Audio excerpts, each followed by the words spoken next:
Seja bem-vinda. Bom dia, Daphne, bom dia, Tereza, bom dia, Regina, bom dia, comunidade 247, que alegria estar aqui num dia histórico, um dia em que a justiça vai ser feita, um dia em que o Brasil vai finalmente tomar uma atitude concreta em defesa da sua democracia e colocar um ponto final nessas intentonas golpistas que historicamente sempre passaram ilesas no nosso país. É isso. Deixa eu dar bom dia para a Regina, bom dia para você, Liana, bom tê-las conosco nesse dia tão importante. Bom dia, Liana. Muito bem. Tereza, Regina e Liana, eu falava aqui com o Joaquim, justamente do Bolsonaro, falando dessa pinta ali, que ele vai ter que sofrer um pequeno procedimento cirúrgico, e a gente sabe, né, que o Bolsonaro pode ir para Papuda, e a defesa do Bolsonaro aposta, então, nessa questão da saúde para conseguir prisão domiciliar. Queria começar por onde a gente terminou com o Joaquim, pode ser? Pedir para a Liana falar sobre essa possibilidade, o que ela acha sobre isso. Espera aí, deixa eu fazer só uma pontuação antes da Liana fazer a avaliação dela, que é mais jurídica. Essa coisa de tirar pinta de pele, isso aí é apelação, tá? Meu irmão até está fazendo isso pode perfeitamente ser feito em consultório, isso não precisa de internação, né? É um procedimento, como se diz, não é uma cirurgia.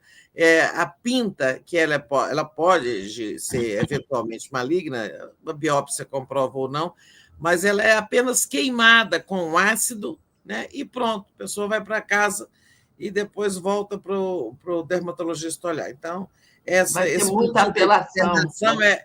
Já é armação aí para começar a preparar uma solução mais confortável para ele. Mas é verdade. Liana, como é que você acha aí? Apelação vai colar?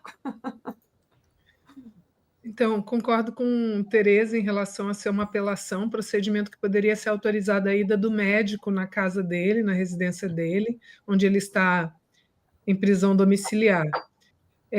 Mas a pergunta é sobre se, após o julgamento de mérito e a execução da pena definitiva, se a gente acredita que o ministro Alexandre de Moraes e a primeira turma do Supremo Tribunal Federal vão converter a prisão em prisão domiciliar. Eu não acredito nisso.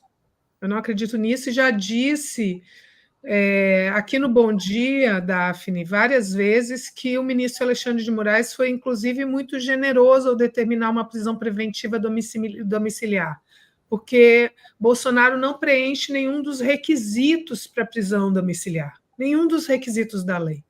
Para que seja autorizada a prisão domiciliar, é necessário que o réu ele sofra de doença severa, não é o caso, que ele esteja num estado de saúde precário, de fato, não é o caso, que ele seja responsável por criança de até 6 anos, não é o caso, que seja mulher responsável por criança de até 12 anos, não é o caso.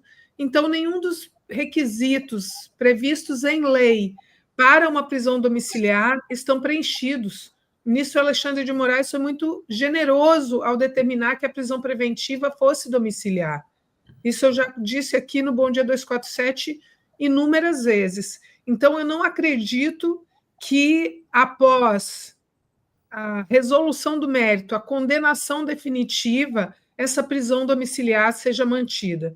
Eu acho que ele realmente será encaminhado ou para Papuda ou, mais provavelmente, para uma instalação da Polícia Federal, onde já há cela preparada para receber Bolsonaro.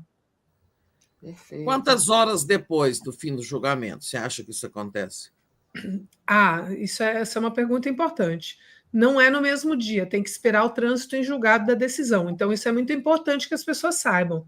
Concluído o julgamento, Bolsonaro não é de imediato encaminhado para a prisão, viu, Tereza? É necessário aguardar o trânsito em julgado, ou seja, que os recursos sejam esgotados.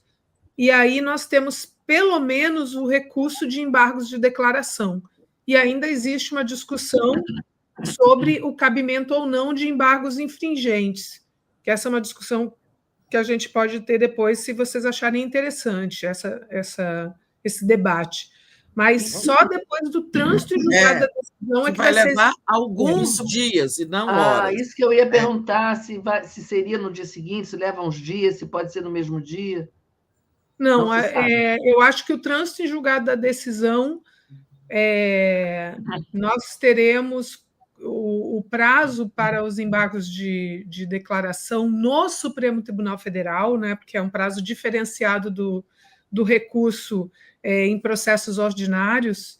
O prazo para os embargos de declaração é de 5 dias, e dos embargos infringentes é de 10 dias, mas ainda tem o prazo para decisão do recurso. E ainda existe um debate sobre se o ministro Alexandre de Moraes iria ou não aceitar os embargos infringentes.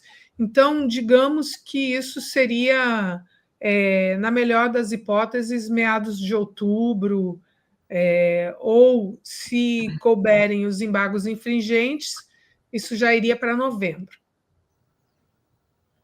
Regina. Nossa, eu estava achando aqui que imediatamente que ia sair a condenação e imediatamente ele poderia ir para a prisão. Então, a gente ainda vai esperar um tanto, né? Ele Exato. Pode não aceitar, né, esses embargos? Ele não, pode? Só um tipo de embargo, os infringentes. A gente também, eu e Daphne, vivemos dizendo isso aqui. As pessoas falam, Bolsonaro na papuda no dia seguinte, não sei o quê. A gente vive explicando isso aqui, né, Daphne? Que, olha, não vai ser assim. E dificilmente será na papuda. Eu tenho dito isso, Liana. Eu acho que dificilmente será na papuda por causa daquele chamado direito à sala de Estado Maior que ex-presidente da República tem. Mas vamos pedir que a Liane nos explique, então, Regina, porque isso é importante. Não é só um tipo, você perguntou, ainda depende de ele aceitar. Alguns embargos, recursos, não depende de aceitação, a lei garante, né, Liana? O que ela está dizendo são os embargos infringentes, que são outro tipo de recurso, que depende se haverá ou não divergência entre os votos, né? Isso depende da aceitação. E aí isso é bem complexo e técnico, vou deixar para a Liana explicar. Que são os infringentes. Né? Os embargos de declaração, com certeza absoluta, serão opostos pelas defesas, que são sempre embargos para esclarecimento de dúvidas, de incoerências, etc. E esse é um pontos obscuros, né? Eles gostam de falar de pontos obscuros. Exatamente, pontos obscuros, contradições, etc. Dá sentença, né, gente? Dá sentença. Dá sentença, exatamente. Esse é um recurso que, com certeza, será oposto. Com certeza. Então, a gente pode aguardar os embargos de declaração, também com certeza. Acho. E é o recurso que nós também temos a certeza de que serão admitidos, né? Serão acolhidos. Acolhidos não. Acolhidos não, dificilmente serão acolhidos, porque uma coisa é receber o recurso. Serão julgados. Julgar favoravelmente. Então, dificilmente eles serão acolhidos. Mas, eventualmente, tem um ponto obscuro de fato, que o juiz corrige, etc., etc. Isso faz parte do processo. Mas a discussão realmente é sobre o recurso chamado embargos infringentes. Esse recurso teria o condão de levar o processo para o plenário do STF, se ele viesse admitido. Mas o que acontece? Nós temos um precedente obrigatório no Supremo Tribunal Federal que tornou necessário, para o cabimento dos embargos infringentes, uma divergência de 3-2. 3 votos contra 2 votos.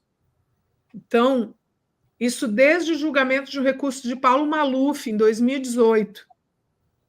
E é muito improvável que haja essa divergência de 3-2. Muito improvável. A gente não tem bola de cristal. Pode ter de 4-1, né? Você acha que pode ter de 4-1, com o fluxo? Eu acho que vai ser 4-1. Eu já disse isso aqui no Bom Dia. Eu acho que vai ser 4-1, eu acho que o Fux vai divergir. Eu acho aí que não dá, mas começou não justifica o embargo infringente, né? Então, mas tem uma outra discussão. Tem uma outra discussão. O que é que alguns juristas estão dizendo? Que, em razão da relevância desse processo, talvez o ministro Alexandre de Moraes, que é o relator, então é ele que admite ou não admite os recursos, essa competência é do relator, sempre o relator do processo é que vai admitir ou não o recurso. Então, talvez, em razão da relevância do caso, o relator, ministro Alexandre de Moraes, venha a admitir os embargos infringentes com base em apenas uma divergência.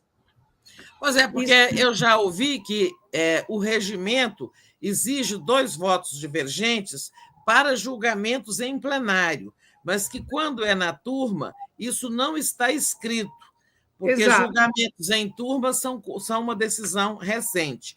Mas, como eu acho que isso está esclarecido, Liana, quer dizer, esclarecido não está, porque nós vamos ver ainda, a realidade é que vai esclarecer. Eu queria ir para uns pontos mais políticos aqui, um ponto político que eu queria te ouvir, e Regina também pode acrescentar aí outra dúvida com você, nesses poucos minutos que nós temos aí, uns 20 minutos, 18 minutos antes do início do julgamento. Só esclarecendo, gente, o julgamento vai começar com o voto do relator, ministro Alexandre de Moraes. Ele é que vai apresentar, é o voto mais importante, porque ele, né, conduziu o processo como relator, e ele vai apresentar a proposta de punição para cada um dos réus, são 8, né, e para cada uma daquelas acusações, né, Liana? Então, é o seguinte, você vai pegar cada crime de que o réu é acusado ali e propor uma pena. Então, está lá, organização criminosa armada. Ele vai para cada um falar, esse aqui cometeu esse crime, pena tal, né? Então, esse voto é muito longo, vai demorar a previsão é de que demore 4 horas, e é isso que nós vamos acompanhar. Eu acho que hoje só tem o voto do ministro Alexandre, né, Liana? É difícil ter outro voto. Mas o que eu quero perguntar não tem a ver com o julgamento, né? Esse julgamento está acontecendo, a Daphne já pontuou isso, num ambiente de muita tensão ali no Supremo. Bom, tensão pelo julgamento em si já existiria de toda forma, mas uma irritação, um desconforto com aqueles ataques violentos do governador aliado de Bolsonaro, o governador Tarcísio de Freitas de São Paulo, no 7 de setembro deles lá na Paulista, em que ele chamou de tirano o ministro Alexandre, ele falou em ditadura, não aceitaremos ditadura de um só poder, ou seja, o Supremo. Os votos do Alexandre tirano, entre aspas, aqui, não são votos só do Alexandre, porque foram confirmados, os votos não, decisões foram confirmadas pelo plenário, logo, não é só do tirano, estou falando entre aspas, hein, gente? São decisões da corte. E aí, assim, reação muito forte, eu vi há pouco que os 3 grandes jornais, todos fizeram, né, editoriais condenando esse radicalismo, essa exaltação agressiva do ministro, e muita gente, do governador, muita gente achando que ele cruzou a linha, que ele já começou, que assim, ele cometeu um crime. A meu ver, com a minha ignorância jurídica, mas a gente fica aprendendo com a experiência alguma coisa, né, Liana? Isso é coação no curso do processo, ele tentou coagir o Supremo, né? Igual o Eduardo Bolsonaro também, quando fica lá fazendo carga. Eu queria, então, a avaliação da Liana sobre o que vai acontecer, não hoje nem amanhã, acho que só depois do julgamento, com esse governador. Será que o Supremo vai, tomar uma atitude contra ele ou vai ficar só naquela condenação, aquela nota, né, aquela postagem do ministro Gilmar Mendes no próprio domingo? Ou haverá uma decisão? Queria acrescentar aqui, Liana, também aproveitando essa pergunta, a gente entrevistou outro dia aqui o Folena, com o Mário Vitor. Jorge Folena. Jorge Folena. E ele disse assim: o Tarcísio já devia estar preso, porque ele já cometeu vários atos anticonstitucionais. E ele continua, né? E nada acontece, e não teve ainda resposta. Só queria ler aqui uma coisinha, quer dizer, ler não, lembrar, isso tem a ver com a nossa discussão, a Zélia Duncan colocou no Instagram uma notinha dizendo: abrir a bandeira americana no dia 7 de setembro é a prova de que o julgamento, além de histórico, é um dever patriótico. E o Tarcísio está sendo completamente antipatriótico, e todas aquelas pessoas que estavam lá. Então, eu queria esperar a sua resposta sobre essa pergunta da Tereza, mas também tenho outra pergunta depois. Só dando uma informação aqui a respeito do que Tereza falou, a previsão do próprio STF é que o Moraes vai encerrar o voto pela manhã e à tarde vai ficar para o voto do Dino, segundo informação lá que apurou Marcelo Auler. Mas passo então para a Liana e depois você pega a palavra, Regina, para fazer sua pergunta. Tá. Bom, eu acho que, em primeiro lugar, a máscara que Tarcísio usava de direita cheirosa caiu, né? Não se pode mais dizer que Tarcísio é da direita cheirosa. Eu acho que isso deve deixar o mercado e todos os seus aliados muito aflitos, tá? Porque eles apostavam justamente numa direita que fosse comportada, né? Comportada. E aí ele cruzou essa linha e agora o mercado ou vai ter que justificar os atos de Tarcísio ou vai ter que encontrar um novo representante dos seus interesses. Então, isso é fundamental dizer. Agora, se ele cometeu crime, se ele cometeu coação no curso do processo, para mim é muito evidente, viu, Tereza, de que ele cometeu coação no curso do processo. E eu gostaria de lembrar que eu fui a primeira jurista do Brasil a levantar a tese de coação no curso do processo quando eu fiz uma notícia-crime ao Supremo Tribunal Federal, pedindo que fosse encaminhada à Procuradoria-Geral da República a notícia-crime, de que estava havendo coação no curso do processo. O Eduardo, né? Antes, o próprio Bolsonaro, quando houve a primeira reunião no Rio de Janeiro, em Copacabana, quando houve a reunião para justamente pedir que o Supremo Tribunal Federal não julgasse Bolsonaro. Isso foi no início do ano. E, naquela época, eu aleguei que isso era coação no curso do processo. Fui a primeira jurista do Brasil a dizer que o que estava acontecendo com essas reuniões públicas de apoiadores bolsonaristas era coação no curso do processo. E eu não tenho dúvida de que isso. Depois você representou também no caso do Eduardo Bolsonaro, né? Quando eu pedi a prisão preventiva de Bolsonaro já naquela ocasião, no início do ano. E eu não tenho dúvidas de que o que Tarcísio está fazendo é coação no curso do processo e é apologia à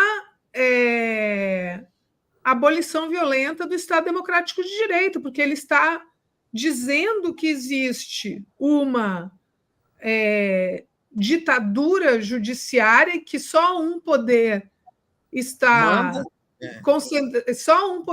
concentrando o comando do Brasil. Isso é um discurso claramente contra as instituições da República e contra o funcionamento dos órgãos da República, que são independentes entre si. Cada um tem a sua atribuição, o judiciário está aplicando a lei. Eu disse isso várias vezes. E o Supremo, como é que você acha que vai reagir depois? Eu acho que não essa semana, né? Mas na outra.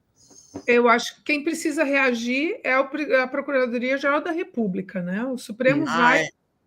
Quem precisa agir nesse caso é a Procuradoria-Geral da República. Agora, sim, é muito importante nós lembrarmos que, quando a gente fala de atuação do judiciário, eu gosto de lembrar isso. Há países em que a tentativa de golpe não é punível. Não existe lei punindo tentativa de golpe. Há países em que uma tentativa de golpe não é considerada crime. Não é o caso do Brasil. O Brasil tipificou como crime uma tentativa de golpe de Estado. Logo, se está no Código Penal brasileiro, os Estados Unidos da América estão entre esses países que não tipificam. Exatamente. Por isso houve a impunidade no caso de 6 de janeiro. Exatamente, não houve julgamento do presidente Donald Trump, não há previsão no Código Penal. Nós temos previsão no Código Penal, são 2 artigos de lei. É uma lei que substituiu a Lei de Segurança Nacional, a Lei de Defesa do Estado Democrático de Direito, que inseriu crimes no Código Penal brasileiro, dentre eles o 359L e o 359M. Então, é punível como crime a tentativa de golpe e a tentativa de abolição violenta do Estado Democrático de Direito, que são crimes distintos, por sinal. São a tentativa de golpe é a tentativa de fazer com que o voto popular não prevaleça. Isso é a tentativa de golpe. A tentativa de abolição violenta do Estado Democrático de Direito é a tentativa de fazer com que os poderes da República, o judiciário, o legislativo, os poderes da República não tenham a sua independência respeitada, não tenham a sua existência respeitada. Então, quando Tarcísio faz um discurso contra o judiciário brasileiro, na minha opinião, ele faz apologia à abolição violenta do Estado Democrático de Direito, além da coação no curso do processo. E vamos lembrar, tentativa de golpe e abolição violenta do Estado Democrático de Direito são crimes previstos no Código Penal, logo... Desculpem. Logo, são passíveis de julgamento pelo judiciário. Se não houvesse no Brasil criminalização dessas iniciativas, o judiciário não estaria julgando. O judiciário só está julgando porque são crimes previstos no Código Penal brasileiro. É muito importante dizer isso. Então, o judiciário não está indo além das suas atribuições. O judiciário está cumprindo as suas atribuições. Queria lembrar também que hoje está sendo lançado em Brasília um livro chamado 8 de Janeiro, Golpe Derrotado, Democracia Preservada, com artigos de vários juristas e advogados, organizado pela Gisele Cittadini e a Carol Proner, advogados. Não sei se a Liana faz parte, mas acho importante ressaltar que, nesse dia do recomeço do julgamento, esse livro com todos esses artigos está sendo lançado. O que eu queria te perguntar, Liana, é o seguinte... Regina, a discussão... Só para te complementar, tá, para a comunidade de Brasília, esse livro que a Regina está mencionando, sobre o 8 de janeiro, esse lançamento acontecerá a partir das 18h30, lá no restaurante Tia Zélia, na Vila Planalto. Isso, é isso aí. Mas eu queria te perguntar sobre a discussão sobre a pena, Liana. Como é que ela vai se dar? Cada um, no final do seu voto, já apresenta a pena, ou isso é feito no último dia? Se essa pena é discutida em plenário, se eles saem para discutir a pena e voltam com uma solução, como é que vai se dar esse debate? Regina, a pena ela vai ser apresentada ao final do voto do relator.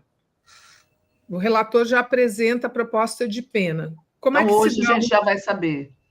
Sim, hoje a gente já vai saber qual é a proposta do relator.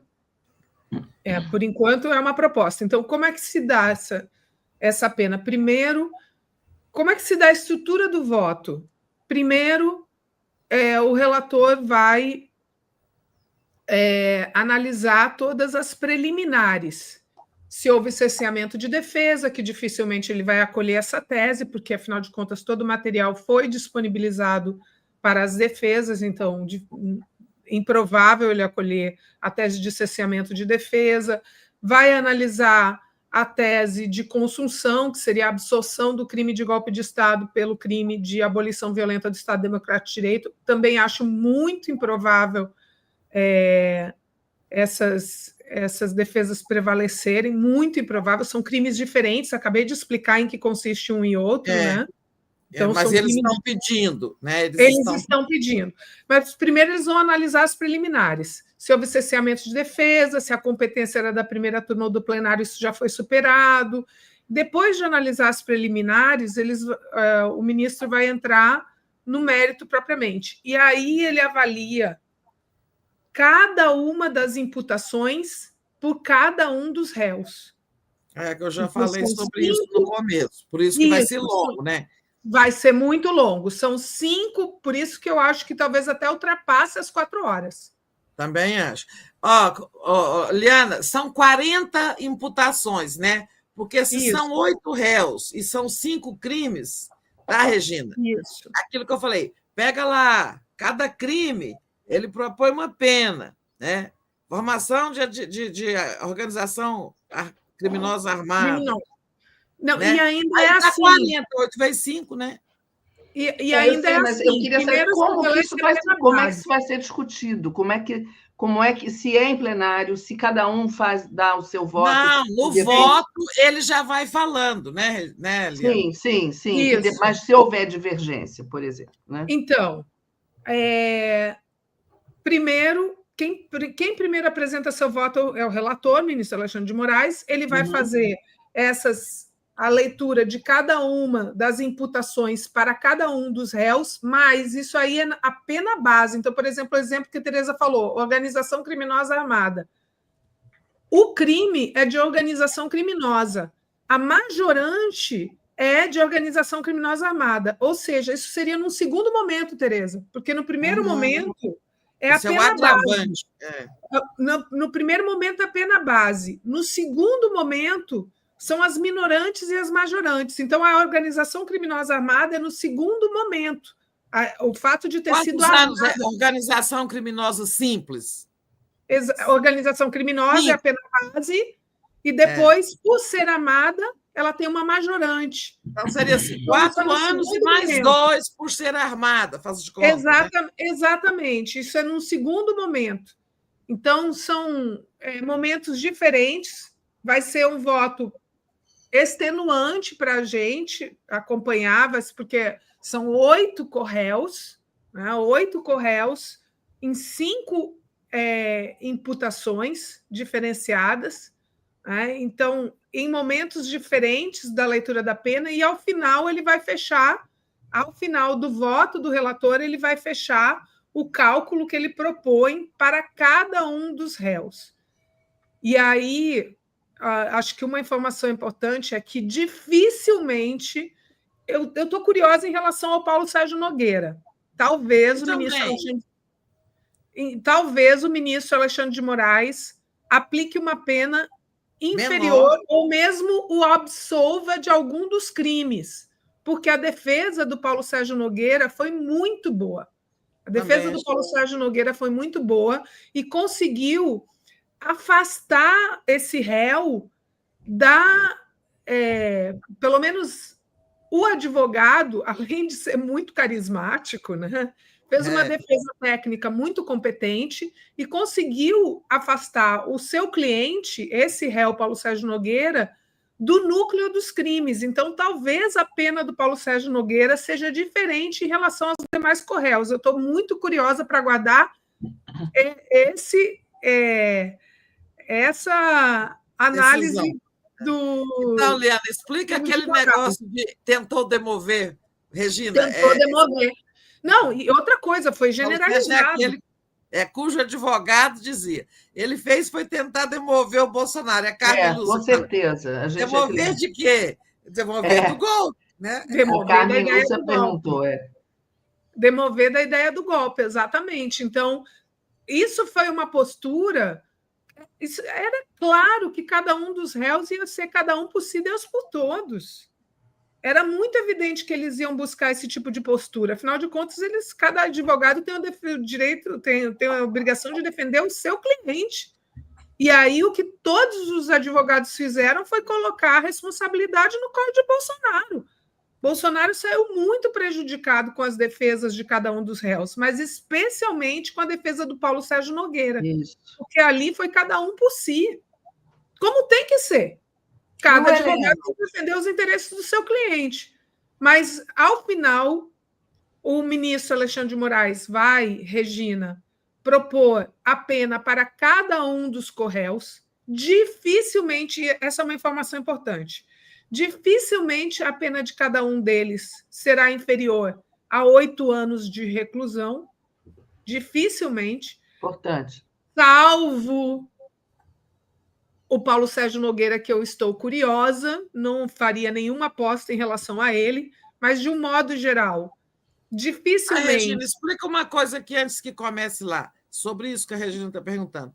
Essa pena final para cada um é a soma das penas para cada um dos 5 crimes, né? Isso, exatamente, a soma... Ou ele pode arredondar, é a soma exata ou ele pode, digamos, arredondar aquilo num número... Não, é exata. Poliana, e ele vai dizendo... Para cada um dos crimes, cada uma das imputações... Tantos anos por organização criminosa... Isso, ele vai dizendo a pena por cada crime, né? E depois exatamente. E aí, por que é importante dizer que muito provavelmente as penas somadas serão superiores a 8 anos? Porque isso significa que o cumprimento da pena começa em regime fechado. Isso é muito importante. Então, os réus vão começar o cumprimento da pena em regime fechado. Não existe possibilidade do regime ser outro. Se lá na frente houver mudança, aí é outra história. Bom, aí lá na frente a lei de execução penal vai determinar a progressão de regime, etc. Mas a pena começa a ser cumprida com regime fechado, porque dificilmente as penas serão inferiores a 8 anos. A gente sabe que a pena máxima prevista para cada um dos crimes é 43 anos, mas a aposta generalizada é que a pena vai girar em torno de 30 anos. E, Liana, a respeito do Heleno, que também a defesa aponta como uma possibilidade ali, aquela argumentação de que ele teria se afastado desse núcleo do Bolsonaro, vai colar essa da defesa do Heleno? Perdeu relevância. Foram as duas melhores defesas. A do Paulo Sérgio Nogueira, que para mim foi a melhor, e a do general Augusto Heleno, que conseguiu mostrar que houve um afastamento do general Heleno de Bolsonaro, justamente no período em que Bolsonaro arquitetou e executou o golpe. Isso é muito importante. Quem ainda não entendeu isso, é fundamental a gente entender que houve execução do golpe, como disse o Procurador-Geral da República, Paulo Gonet. Não foi um plano bonachão, não foi um mero plano bonachão, houve execução do golpe, e aí é muito importante a gente entender que é crucial que nós estejamos falando de pessoas que tinham poder de execução. Não eram pessoas que estavam conversando numa mesa de bar, não era o tiozão e a tiazona do Zap que foram para um jantar de família discutir que tinha que dar golpe de Estado. Não, era um presidente da República que convocou os chefes das Forças Armadas para propor um golpe de Estado. Isso já é execução do golpe. Quando a gente pega o iter criminis, né, o procedimento, cada uma das etapas da realização do crime, quando a gente trata do crime de golpe de Estado e abolição violenta do Estado Democrático de Direito, que são crimes tentados, são crimes de tentativa, eles não são crimes de execução. É diferente de um crime como homicídio, que é um crime de execução. Eles são crimes de tentativa. O crime é tentar. Se o crime é tentativa, no momento em que o presidente da República convoca os chefes das Forças Armadas, os comandantes das Forças Armadas, para propor um golpe de Estado, isso já é o início da execução do crime, já é execução do crime, não é mero planejamento, não é mera ideação, não é execução do crime propriamente. O crime foi executado, o crime de tentativa foi executado. Regina? Eu vi ontem ou esses dias que o ministro Barroso, que não está na primeira turma, ele disse, alguém tinha questionado sobre se esse julgamento não está extrapolando e tal, e ele lembrou que na ditadura não havia julgamento com o devido processo legal, como está acontecendo aqui, e essas pessoas estão sempre defendendo a ditadura. Como é que você acha, Liana, que o ministro Fux vai se comportar? Já li que ele não deve pedir vista, mas ele pode votar contra a delação do Mauro Cid, que eu acho que também não vai atrapalhar. Como é que você acha que vai ser a postura dele? Eu tenho uma opinião de que o ministro Fux vai divergir do voto do relator. E acho que vai ser o único ministro a divergir. Mas eu tenho uma opinião de que ele vai divergir porque nós acompanhamos o posicionamento dele ao longo do processo, dos outros processos em que os mesmos crimes foram julgados. Então, é possível que ele não entenda que houve tentativa de golpe, tentativa de abolição violenta do Estado Democrático de Direito. Nós vamos aguardar. A minha maior curiosidade é o voto do ministro Fux. A maior curiosidade, porque se eu fosse apostar nesse momento, eu apostaria que ele vai divergir. Uhum. Ele vai divergir em relação bem provável, né? Mas não vai pedir vistas, isso já é muito bom, né, Liana? Não vai pedir vistas, porque ficaria muito feio.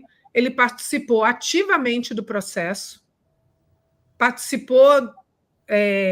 Acompanhou da inquirição, essencialmente. Ele participou da inquirição das testemunhas, não apenas da tomada dos depoimentos pessoais dos réus. Como é que pode dizer que tem dúvida, que quer tirar dúvidas? Não, ele não vai fazer isso, ele não vai pedir vistas, não existe ninguém cogitando que o ministro Fux peça vistas. Vistas ele não vai pedir.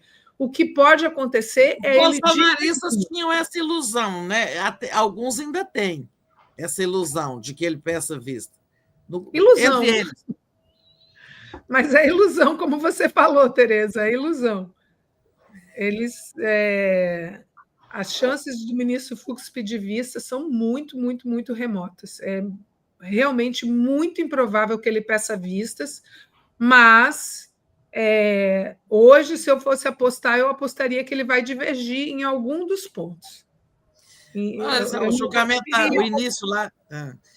Eu não acho que ele acompanhe o voto do relator na íntegra, não. Eu acho que ele vai divergir em algum dos pontos. A gente está porque ele pode acompanhar num quesito para um crime e não acompanhar para outro, né? Isso, exatamente. E os outros você acha que vai ter unanimidade entre os outros ministros? Acho que pode haver divergência em relação ao cálculo da pena, né? Mas talvez haja divergência de entendimento na dosimetria, mas aí, ao final... Essa decisão, é importante entender que é um acórdão. A dosimetria final, eu tenho uma dúvida. Assim. Então, tem o voto do relator. Se todo mundo acompanhasse o voto do relator, ia prevalecer as penas propostas pelo relator.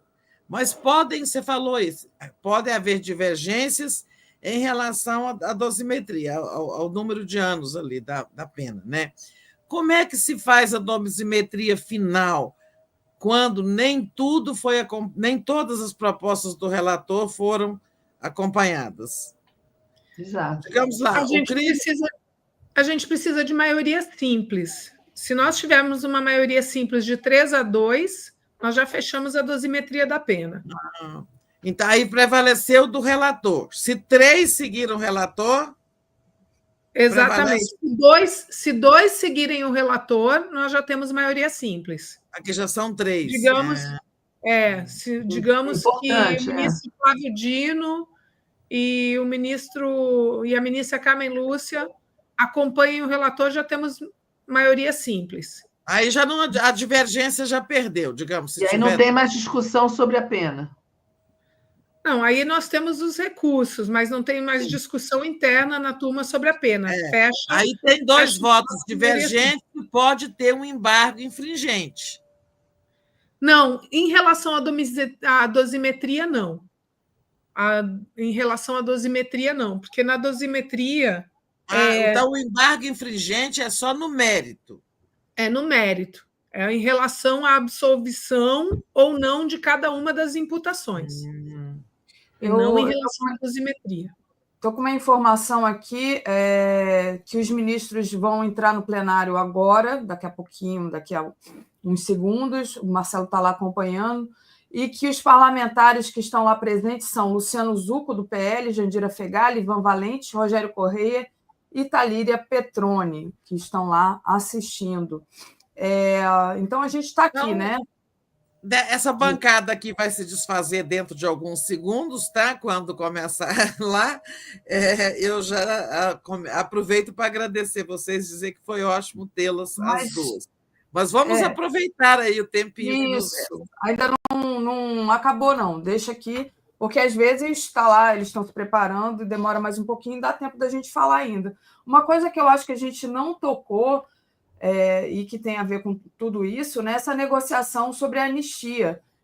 Como é que a quantas anda, né? Não sei se a gente pode falar disso aqui rapidinho antes de terminar o tempo, ou se vocês ainda querem falar do julgamento em si. Passo aí para a Regina. Eu queria fazer anistia, tema do Congresso, mas a gente pode falar, mas antes, sobre o tema do Judiciário, tem uma resposta que a Liana ficou me devendo. Eu perguntei se você acha que o Supremo pode pedir... Começou, Tereza. Começou? Tereza, vou ter que encerrar.